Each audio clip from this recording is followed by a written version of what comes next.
나누고 드릴 때 채워지는 영적 원리라는 제목으로 함께 말씀 나누겠습니다. 제가 빌립보서 설교를 언제 했냐 보니까 1월 둘째 주일부터 지금까지 했더라고요. 중간 뭐 절기 설교도 했었고 뭐 창조론 설교를 하면서 빠진 적도 있었지만 네, 이제 마지막 오늘이 18번째 빌립보서 강해 설교 마지막입니다. 빌립보서는 우리 아시다시피 소위 기쁨의 서신이라고 합니다. 그만큼 기쁨, 기쁘다, 뭐 기뻐하다라는 이 기쁨에 관련된 단어들이 가장 많이 등장하는 성경이 바로 이 빌립보서입니다. 그래서 마음이 우울할 때 여러분 빌립보서를 읽으시기 바랍니다. 네. 그러나 이 기쁨은요, 사도 바울이 기뻐할 수밖에 없는 좋은 어떤 여건이나 상황이어서가 아니라 우리가 지난주에 말씀드린 것처럼 어떤 형편에서도 부유할 때나 가난할 때나 어떤 형편에서도 그는 자족할 수 있었다라고 고백하죠. 그 자족의 비결이 무엇입니까? 바로 나오셔야 되는데 내게 능력 주시는 그 예수 그리스도 안에서 자족할 수 있었다라고 고백했습니다. 복음 전도자의 삶은요, 누구보다 가난하고 열악하고 생사를 오가는 여러 죽음의 고비를 넘겨야 하는 고난의 연속이었습니다. 그럼에도 이 사도 바울의 삶은 그는 예수 그리스도로 충만했기 때문에 그는 어떤 상황에서도 전혀 꺾이지 않는 영성으로 또 감옥에서도 복음을 전하게 되는 놀라운 인생을 살아갈 수 있었던 것입니다. 그런데 바울이 이 모든 사역을 감당하시던 것은 전적인 바로 하나님의 은혜이지만 이 하나님의 은혜는요, 참으로 다양한 방법을 통해서 사도 바울의 사역을 도왔고 후원했다라는 것입니다. 그 가운데 주로 하나님이 사용하시는 방법은 어떤 방법일까요? 하나님이 일하시는 방법. 뭐 초월적으로 하나님께서 일하시기도 하지만 주로 하나님은 믿음의 사람을 통해서 은혜 받은 사람을 통해서 하나님께서 돕게 하시고 그 사역을 함께 감당하게 하십니다. 바로 믿음의 성도 또 교회를 통해서 하나님께서 그 일을 하게 하십니다. 사도 바울이 복음에 가장 일선에서 끼었지만 바울이 사역하도록 선교비를 후원하고 기도로 영적 지원을 아끼지 않은 교회가 있습니다. 분명 여러 교회들이 사도 바울의 사역을 도왔지만 바울에게 있어서 바로 이 빌립보 교회는 그 여러 교회 중에서도 특별했습니다. 여러분 우리가 빌립보서를 쭉 살펴보면서 사도 바울이 이 빌립보서를 향한 그 사랑의 마음, 감사의 마음, 그 애정이 남다르다라는 것을 좀 우리가 느끼지 않습니까? 네. 그래서 오늘 우리 본문의 말씀을 통해서 이 헌금이라는 이 나눔과 드림에 관한 오늘 중요한 영적 원리를 우리가 이 시간 함께 나누기를 원합니다. 나눔과 드림의 오늘 영적 원리에 대해서 우리가 한 3가지 정도 함께 살펴볼 텐데요. 첫 번째는 함께 읽어보겠습니다. 시작. 나눔과 드림은 복음의 사역에 참하는 것입니다. 아멘. 아멘. 여러분 14절을 한번 세 번역으로 한번 읽어보겠습니다. 시작.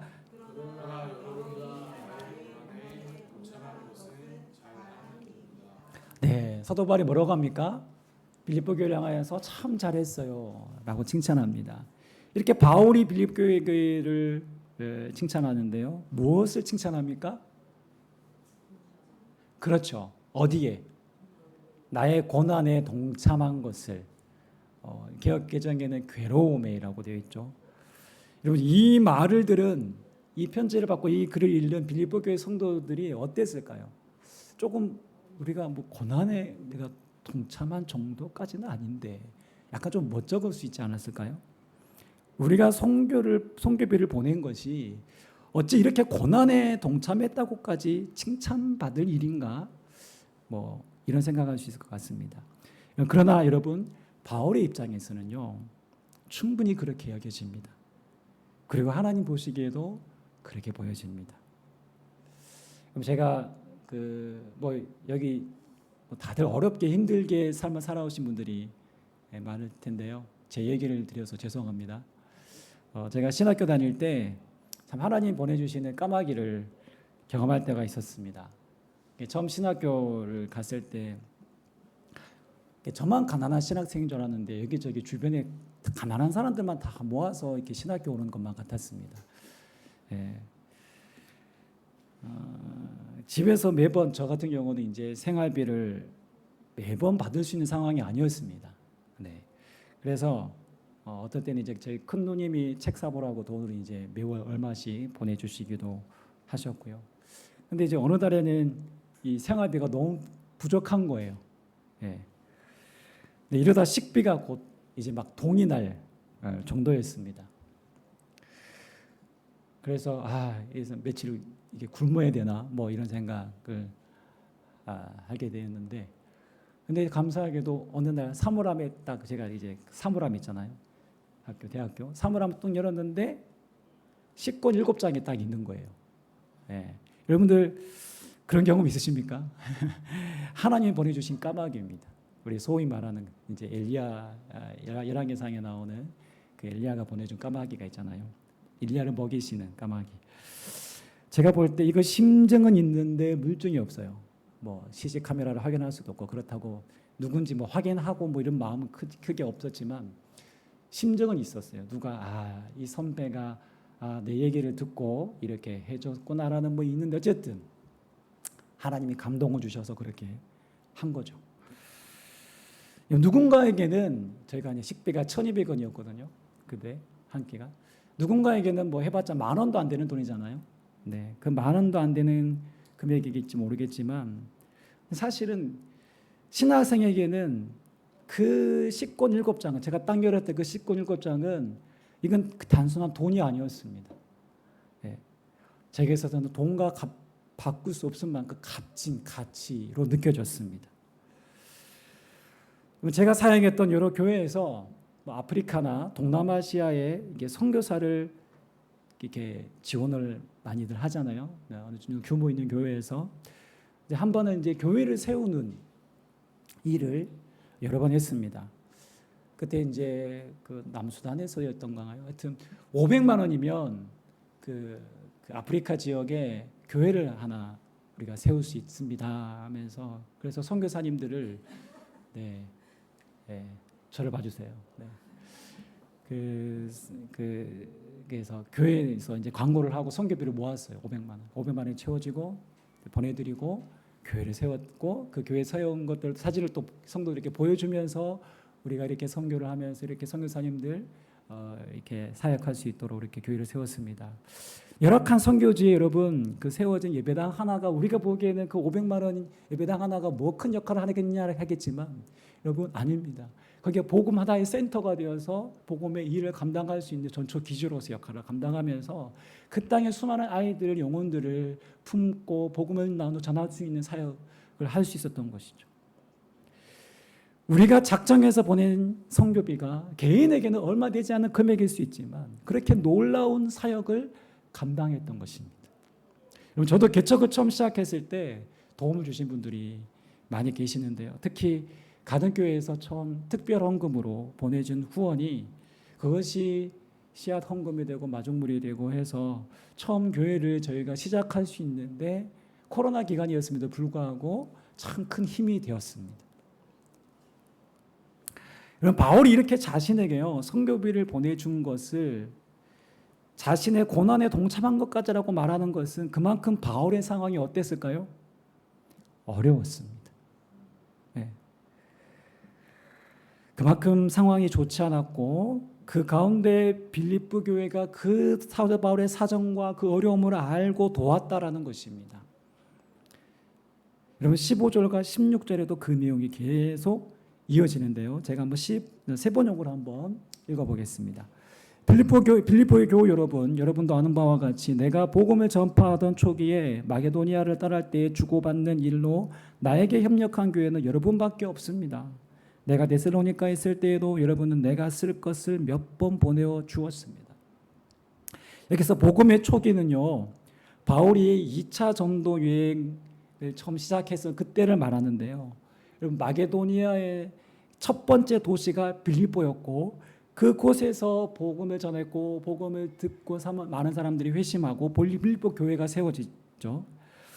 자, 그리고 나서 바울이 복음을 전한 곳이 어디냐면 빌립보를 떠나서 쭉 한 150km 가까이 떨어진 아래쪽으로 내려오는데 거기가 바로 데살로니가입니다. 근데 데살로니가에서 여러분 아마 사도행전을 보셨으면 아시겠지만 데살로니가에서 복음을 전하기가 쉽지 않았습니다. 박해를 받고 급하게 3개월 만에 떠나야 했습니다. 그래서 쫓겨나시피 베레아 지역에서 또 그리고 아테네를 거쳐서 어디까지 내려가냐면 맨 아래쪽인 고린도 지역까지 내려갑니다. 근데 바울이 데살로니가에서 선교했던 그 짧은 기간에도 지금 보시면 빌립보 교회 성도들이 사도 바울의 그 어려움과 그 힘든 상황을 어떻게 알고 2번이나 선교비를 보내주었습니다. 아마 나름 큰 금액이었을 것입니다. 어쩌면 사도 바울이 사역하면서 정말 지치고 힘들 법한 상황이지만 빌립보 교회는 어떻게 알고 가장 어렵고 힘든 그 순간에 도움을 주었던 것이죠. 바울에게 이 선교비는 그저 물질로서가 아닌 그들의 눈물 어린 기도요, 바울의 고난에 함께 동참하는 그 사랑 어린 마음이 가득한 위로이자 큰 선물이었습니다.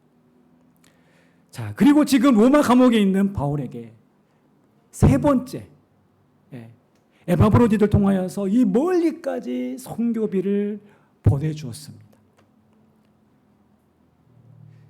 바로 이 그들의 마음을 사도 바울이 알기에 이 빌립보 전체는요, 이 빌립보 교회를 향한 바울의 사랑의 마음이 곳곳에 묻어 있습니다.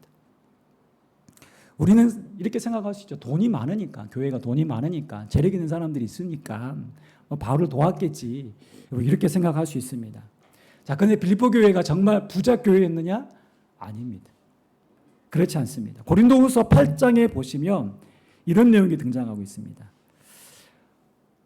한번 넘겨주시면, 형제자매 여러분, 우리는 하나님께서 마케도니아 여러 교회에 베풀어 주신 은혜를 여러분에게 알리려고 합니다. 그들은 큰 환난의 시련을 겪으면서도 기쁨이 넘치고 극심한 가난에 쪼달리면서도 넉넉한 마음으로 남에게 베풀었습니다. 내가 증언합니다. 그들은 힘이 닿는 대로 구제하였을 뿐만 아니라 오히려 힘에 지나도록 자원해서 하였습니다. 아멘. 마케도니아 여러 교회 중에 빌립보 교회도 아마 여러분 포함되었겠죠. 그들의 상황은 큰 환난의 시련을 겪고 있었고 극심한 가난에 쪼들리고 있었다라는 것입니다. 그럼에도 불구하고 그들은 넉넉한 마음으로 그것도 힘에 지나도록 자원해서 그렇게 도왔다라는 것입니다. 그들은 바울의 선교비를 지원했고 구제 사역에까지 아끼지 않았던 정말 교회다운 교회, 하나님이 정말 기뻐하시는 교회였다는 것입니다. 빌립보 교회는 그렇게 부자 교회이기는커녕 오히려 가난했고 환난과 그때는 더더욱 극심한 가난 중에 있었다. 그럼에도 모든 성도가 신의 것을 함께 나누었다라는 것입니다. 여러분, 돈이 있다고, 돈이 많다고 나눌 수 있는 것이 아닙니다. 이 나눔, 이 헌신의 가치를 알 때 나눌 수 있는 것입니다.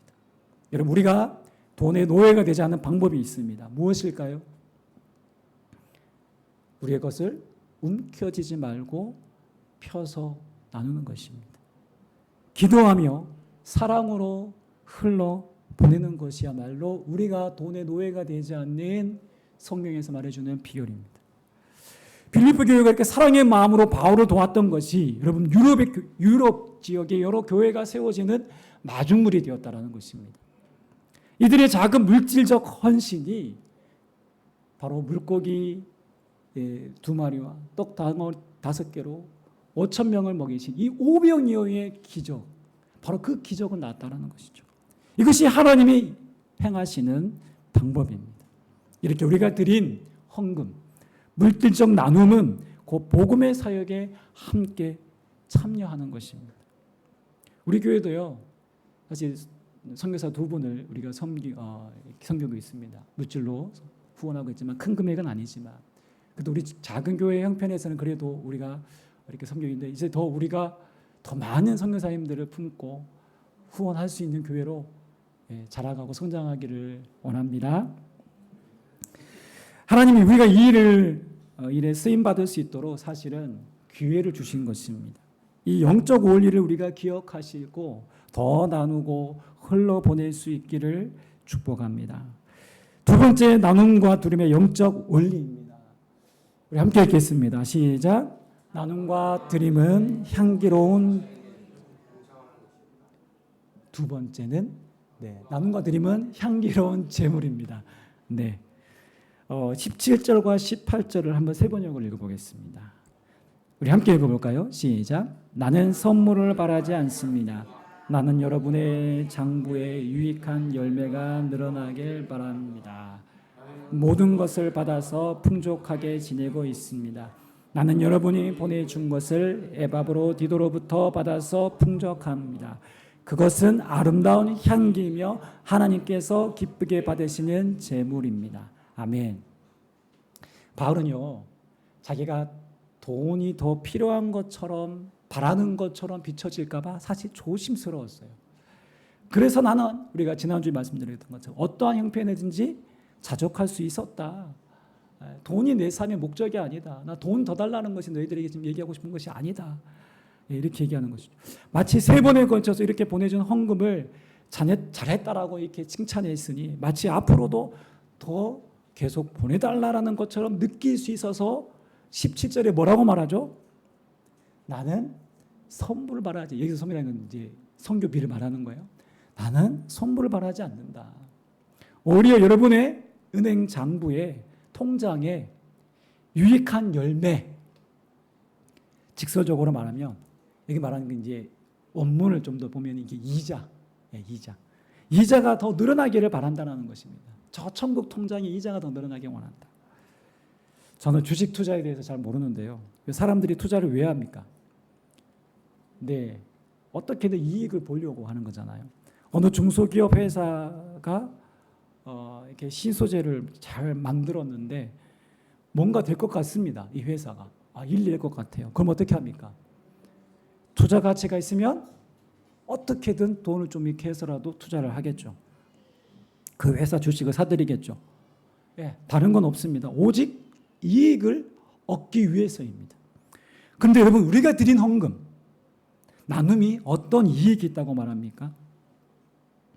바로 하나님 나라에 예금하는 것과 같다라는 것입니다.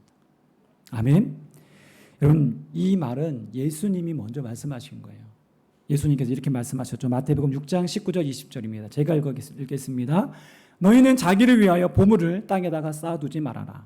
땅에서는 좀이 먹고 녹이 슬어서 망가지며 도둑들이 뚫고 들어와서 훔쳐간다. 그러므로 너희를 위하여 보물을 하늘에 쌓아두어라.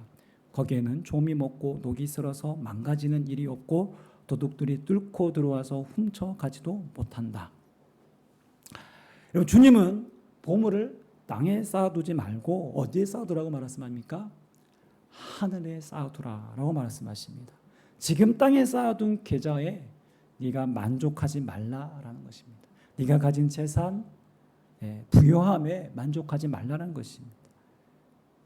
이 땅에서는 아무리 큰 재벌도 여러분 죽을 때는 그 재산이 물거품처럼 다 그 누구도 자기 모은 재산을 이런 한 푼도 가져가지 못하죠. 아무 소용없습니다. 그러나 보물을 하늘에 쌓아두면 죽어서도 그것은 사라지는 법이 없다라는 것입니다.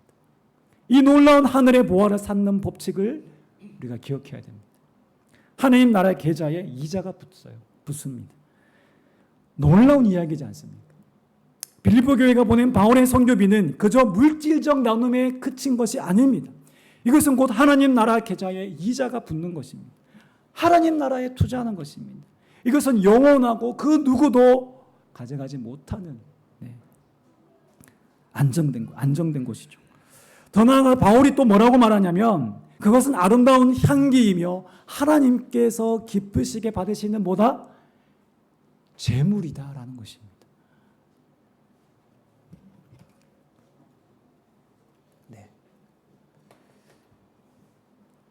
여기 보시면 그것은 아름다운 향기이며 하나님께서 기쁘시게 받은 제물입니다. 분명 빌립보 교회는요, 선교비를 누구에게 전했습니까? 선교비를 바울에게 전했어요. 그러나 바울은 이것이 바울에게 직접 전달되었지만 1차적으로 이것은 하나님께 드린 아름다운 향기이며 하나님께서 기쁘시게 받는 제물이다라고 말하는 것입니다. 지금 바울이 구약의 제사를 비유로 들어 말하고 있는데요. 그들이 드린 헌금은 뭐라는 거예요? 여러분, 구약의 제사가 곧 뭐예요? 신약으로 말하면 예배라는 거예요. 예배. 하나님께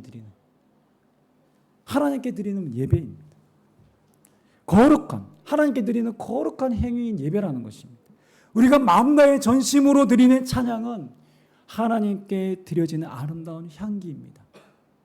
여러분, 간절히 마음으로 드리는 중심의 기도가 아름다운 향기가 되는 것입니다. 말씀을 듣고 순종하는 그 믿음의 걸음걸음이 하나님께서 받으시는 거룩한 예배가 되는 것입니다.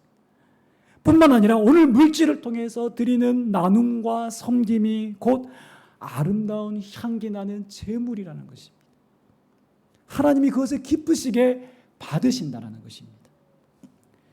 그래서 여러분, 고린도후서 9장 7절에 보시면 이렇게 되어 있습니다. 우리 세 번역이 좀 더 개역개정은 조금 잘못 오역된 부분이 있어요. 우리가 세 번역으로 읽어보면 잘 되어 있는데요. 함께 읽어보겠습니다. 시작. 각자 마음에 정한 대로 해야 하고 아까워하면서 내거나 마지못해서 하는 일은 없어야 합니다. 하나님께서는 기쁜 마음으로 내는 사람을 사랑하십니다. 라고 말합니다. 아멘. 아멘. 여러분들 여기서 헌금 생활 다들 잘하고 계시겠지만, 네, 여러분, 이 말은 곧 내게 어떤 마음으로 하면 안 된다고요? 인색한 마음으로 하면 안 된다는 것입니다. 아까워하면서 마지못해서. 우리가 11조 같은 경우도요, 수입이 적을 때는 10분의 1이 크게 느껴지지 않습니다. 근데 갑자기 여러분 사업이 너무 잘 돼가지고요, 한 달에 수입이 1,000만 원이다, 2천만 원이다, 그렇게 되기를 바랍니다. 네, 아멘 하셔야죠. 네. 근데 거기에서 11조 하기가 아까울 수 있습니다. 그렇죠? 네. 그럴 때도 어떻게 해요? 마지못해서 인색하지 않게 해야 한다는 것이죠. 왜냐? 여러분, 인색한 마음이 들냐면 여러분 헌금 안 하셔도 됩니다. 왜냐? 하나님이 받으시지 않습니다. 내가 선심 쓰듯이 드리는 예물 하나님 받으시지 않아요. 여러분, 하나님 돈이 부족한 분입니까? 아닙니다. 하나님 가난한 분 아닙니다. 우리가 드린 예물, 내가 받은 은혜, 정말 이 갚을 수 없는 은혜, 오늘을 살게 하시는, 내일의 삶을 책임지시는 그 하나님에 대한 고백입니다. 그 하나님에 대한 인정이 있을 때 우리는 어때요? 기쁨으로 하나님 앞에 드릴 수 있는 것입니다. 오늘 사도 바울이 그 얘기를 하고 있는 거예요. 그리고 이것이 왜냐하면 하나님께서 기쁘시게 받으시는 제물이냐, 우리 히브리서 13장 6절에도 누군가를 돕고 나누는 그 행위에 대해서 이렇게 말씀하고 있습니다. 우리 11서 말씀 한번 같이 읽겠습니다. 시작. 오직 선을 행함과 서로 나누어 주기를 잊지 말라. 하나님은 이 같은 제사를 기쁘게 하시느니라. 아멘. 아멘. 우리가 선을 행하는 것과 물질로 섬기는 것을 하나님이 뭐라고요? 기뻐하시는 제사라고 말하고 있습니다. 우리가 누군가의 어려움에 그리스도의 마음으로 작은 사랑을 실천하는 것, 그것은 하나님께 드린 아름다운 향기 나는 제물이 되는 것입니다. 오늘 우리의 삶의 자리에서 예수님이 주시는 마음의 감동이 있다면 여러분 나누십시오. 흘러보내십시오. 그것이 하나님이 기뻐하시는 삶의 예배인 것입니다. 우리 마지막으로 나눔과 드림의 영적 원리는 이것입니다. 우리 다 함께 세 번째 대지 읽어보겠습니다. 시작. 나눔과 드림의 채우심의 은혜가 있습니다. 아멘. 제가 19절 말씀 다시 한번 읽겠습니다. 나의 하나님이 그리스도 예수 안에서 영광 가운데 그 풍성한 대로 너희 모든 쓸 것을 채우시리라. 아멘. 여기서 우리가 사도 바울이 처음 뭐라고 얘기합니까? 나의 하나님이라고 되어 있어요. 빌립보서에서도요, 나의 하나님이라고 된 구절이 여기랑 하나인가 더 이렇게 그렇게밖에 안 나와요. 나의 하나님. 보기 드문 표현입니다. 즉 나의 하나님이라는 이 고백은 곧 하나님과 사도 바울 사이에 있었던 그 경험, 그 특별한 경험을 근거로 한 자기 경험의 고백입니다. 확신입니다. 지금까지 때마다 도우시고 부족할 때마다 채우셨던 그 하나님의 지극한 돌보심, 그 은혜의 경험에 근거한 사도 바울의 확신과 고백입니다. 바울의 인생을 살펴보면 그는 여러분 부족함 가운데 있을 때 하나님의 공급하심을, 채우심을 경험했습니다. 여러분 오늘 우리가 가난하다라고 한다면 이 가난은 오늘 이 시대의 사람들은 뭐라고 얘기합니까? 한숨 쉬시는데요, 지선. 가난은 곧 저주이죠, 저주. 가난하고 싶은 사람이 누가 있겠습니까? 오늘 나에게 있어 부족함과 가난은 상대적 박탈감을 느끼게 하고 삶의 의욕을 떨어뜨리게 하는 것들입니다. 그러나 여러분, 하나님은 때론 우리의 부족함이나 가난함 가운데에서 하나님은 채우시고 역사하십니다. 솔직히 말씀드리며 제가 서두에 말씀드렸던 신학교 시절의 그 부족함 속에서 그 까마귀를 한 번만 경험한 게 아니에요. 저는 하나님의 채우심과 돌보심을 여러 번 경험했습니다. 정말 이건 뭐 이런 일이 있을나 할 정도로 경험했습니다. 일하면서 학비를 벌었지만 그때마다 제가 생각지도 못한 방법으로 역사하시는 하나님의 돌보시는 은혜를 경험했습니다. 여러분 이건 절대 신학교의 강의나 책에서 배울 수 있는 것이 아니었어요. 경험을 통해서 배웠습니다. 하나님이 그렇게 훈련시키셨어요. 우리가 생각하기에 선교사님들이 처열악한 선교지에서 어떻게 사나 여러분 이렇게 생각 드시죠? 선교사들의 삶이 여유롭지는 않지만 여러분 하나님이 그들의 삶을 책임지시고 먹이세요. 그리고 정말 하나님이 이렇게까지 역사하시나 하는 수많은 그들 안에는 내면에 하나님이 공급하셨던 그 놀라운 은혜의 간증들이 있습니다. 경험들이 있어요. 그래서 가난과 부족함은 오히려 하나님이 채우시는 그 은혜를 경험하는 통로가 되기도 합니다. 여러분 가난하라고 제가 얘기하는 게 아닙니다. 여러분 혹시 가난할 때 그때 하나님의 채우심을 경험하시기를 축원합니다. 내 몸이 연약할 때 하나님의 감권적으로 이를 붙드시는 그 은혜를 더 경험하시기를 바랍니다. 열왕기상 17장에 보시면 우리가 사르밧 과부에 관한 이야기가 나옵니다. 하나님이 그때가 정말 3년 반 동안 극심한 가뭄이 있을 것이다라고 하나님께서 예고하시고 이제 딱 그 시점이 시작된 그 시점이잖아요. 하나님이 엘리야에게 갑자기 말씀하십니다. 너 시돈에 있는 사르밧에 가서 지내라라고 하시면서 그것에 한 과부에게 가라. 가면 그 과부가 너에게 먹을 것을 줄 것이다라고 말합니다. 그래서 엘리야가 가죠. 근데 막상 가서 그 여인에게 과부에게 먹을 것을 좀 주시오라고 말합니다. 이 과부가 한다는 말이 나는 떡이 없고 다만 통에 밀가루 한 움큼과 병에 남은 기름 조금이 전부입니다. 거기도 이미 극심한 가난에 있습니다. 나와 내 아들이 마지막으로 이 음식을 먹고 이제 죽으려고 합니다. 이렇게 말하는 거예요. 그때 엘리야가 뭐라고 말합니까? 두려워하지 말고 가서 방금 말한 대로 하십시오. 그러나 음식을 만들어서 먼저 나에게 가지고 오고 그 후에 너와 아들이 먹을 음식을 만드십시오. 라고 이렇게 말합니다. 그러면서 덧붙이는 말씀이 이스라엘의 하나님께서 이 땅에 다시 비를 내려주실 때까지 통에 밀가루가 떨어지지 않을 것이며 병의 기름이 마르지 않을 것이다 라고 말씀하셨습니다. 이 여인이 순종했을까요? 안 했을까요? 순종했습니다. 자기 아들 먹을 양식을 엘리야를 위해서 극진하게 대접합니다. 그리고 성경은 이렇게 기록합니다. 열왕기사 18장 16절 말씀 우리 함께 읽어보겠습니다. 시작. 여호와께서 엘리야를 통하여 하신 말씀같이 통의 가루가 떨어지지 아니하고 병의 기름이 없어지지 아니하니라. 아멘. 왜 하나님께서 엘리야를 통해서 이 기적을 베풀게 하셨을까요? 나누고 섬기는 자를 하나님 반드시 책임지신다. 그 통의 밀가루가 떨어지지 않게 해주시고 병의 기름이 마르지 않도록 마르지 않는 하나님의 은혜가 계속해서 흘러가도록 하나님께서 너의 삶을 책임지겠다라고 하시는 하나님의 선언 아닙니까? 이 기적을 통해서 하나님은 말씀에 순종하여 사랑으로 섬길 때 내가 너의 삶을 책임지겠다, 내가 너를 채우겠다라는 하나님의 약속입니다. 이것이 놀라운 영적인 비밀이고 원리입니다. 그러나 막상 이 말씀에 순종하기가 여러분 쉽지 않습니다. 두려울 수 있습니다. 여러분 계속해서 비워진 내 삶이 영원히 비워지지는 않을까? 이 가난이 끝없이 계속되지 않을까? 두렵습니다. 이 아픔이 계속되지 않을까? 두렵습니다. 나도 살기 어려운데, 내 형편도 이렇게 어려운데.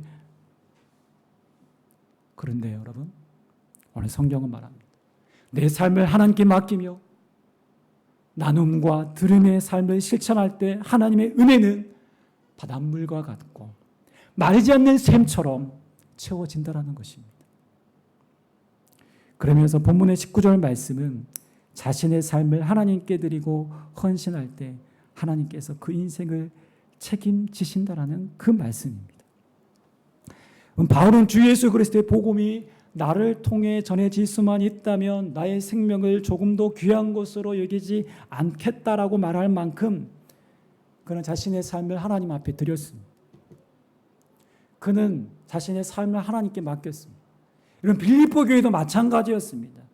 비록 그들은 바울과 현장에서 함께 사역하지는 않았지만 기도와 후원으로 바울의 사역에 함께 동참했습니다. 더군다나 큰 환난과 극심한 가난 중에서도 그들은 자기의 것을 아낌없이 나누었고 드렸습니다. 헌신했습니다. 바울은 자기에게 역사하셨던 동일하신 그 하나님의 역사가 이 빌립보 교회에도 채우시고 돌보시는 하나님의 은혜가 그 역사가 계속되기를 확신하며 기도했습니다. 여러분 누가 살아계신 하나님의 역사 돌보시고 채우시는 역사를 경험할까요? 자기의 것을 나누고 베푸는 자입니다. 하나님께 드리는 자입니다. 이 나눔과 드림으로 여러분 채워주시는 하나님의 놀라운 이 영적인 축복의 원리를 경험하시기를 바랍니다. 이 나눔과 드림으로 채워짐으로 우리가 계속해서 우리가 흘러보내고 하나님이 어떻게 역사하시는지 그 흐름을 여러분들 발견하시기 바랍니다. 고인물은 반드시 솟고 악취가 날 수밖에 없습니다. 그러나 흐르는 강은요 절대 솟지 않습니다. 예수 그리스도 안에서 이 사랑이 계속 흘러갈 때 우리의 삶은 더욱더 하나님의 채우시는 역사가 계속될 줄 믿습니다. 우리가 그간 빌립보서 말씀을 강해하면서 나누었던 것처럼 이런 바울은 복음을 단순히 복음만 외치는 삶이 아니었습니다. 그는 복음의 삶을 살아냈습니다. 복음을 살았습니다. 복음이 무엇입니까? 복음은 십자가의 사랑입니다. 희생입니다. 바울은 복음을 말로만 전하지 않았습니다. 그는 복음의 내용대로 살았습니다. 그 복음이 그것에 그렇게 했기에 사도 바울은 바울의 삶에 복음이 능력으로 나타난 것입니다. 여러분 복음이 우리의 삶이 될 때 오늘도 우리는 하나님의 역사를 경험할 것입니다. 오늘 나의 삶을 나누고 드릴 때 하나님의 사랑이 복음의 생명이 우리를 통해서 흘러가길 주님의 이름으로 축원합니다.